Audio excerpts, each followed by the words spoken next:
So been installing the GK Tech knuckles, the GK Tech brake spacers, the GK Tech tie rod ends, which tie rods and tie rod ends, which allow us to crank more camber in, and we're also running the GK Tech adjustable sway bar.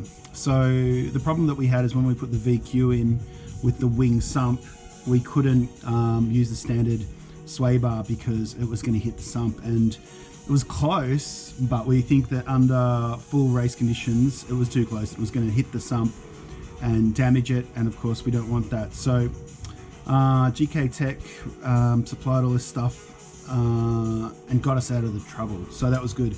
A few things I want to touch on though.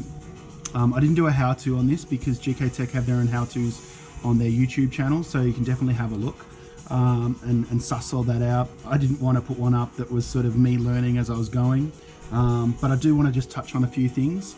The tie rod ends, the tie rods, you do have to cut them down, okay? Like it might seem like, oh shit, do I need to? But you do, and that'll depend on how much camber you're running and what setup you're running and everything like that. But you definitely do need to cut it down. Also, you will need to cut down the bolt that holds the tie rod end onto the knuckle. I didn't do that, and I put the wheels on and it was hitting the inside of the rim. So I messaged Greg, who owns GK Tech, and just sort of said, is that meant to happen? He said, yep, that's not a drama. So I've cut that down and now it fits perfectly.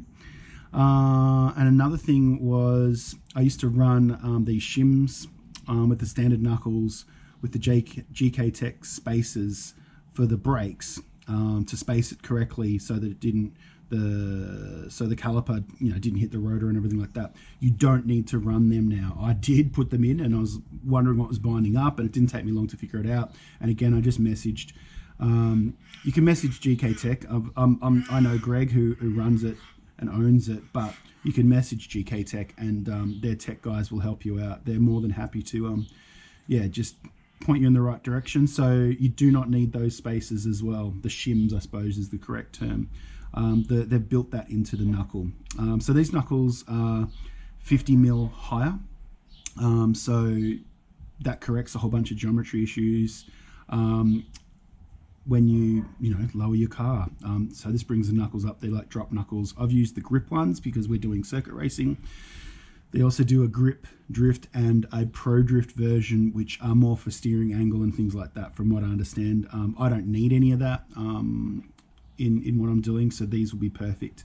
And with the sway bars, the bonus of using these was, yes, it clears the sump issues that we had, but also allows us some adjustment from a soft, medium and heavy setting. And usually you want to go a bit heavier on these S13s from what I've found anyway. So we're going to try a medium setting to start with and just see if we need to crank on more in the front. So yeah, I just wanted to touch on those things. But like I said, if you have any trouble when you're fitting your GK Tech stuff, just message GK Tech. Also read the stuff on the website does have some information on there. I missed a couple of things, so I went back and had a look. So it's a good place to go and double check to make sure you're doing everything right. Peace out. GK Tech, you rock. Thank you very much.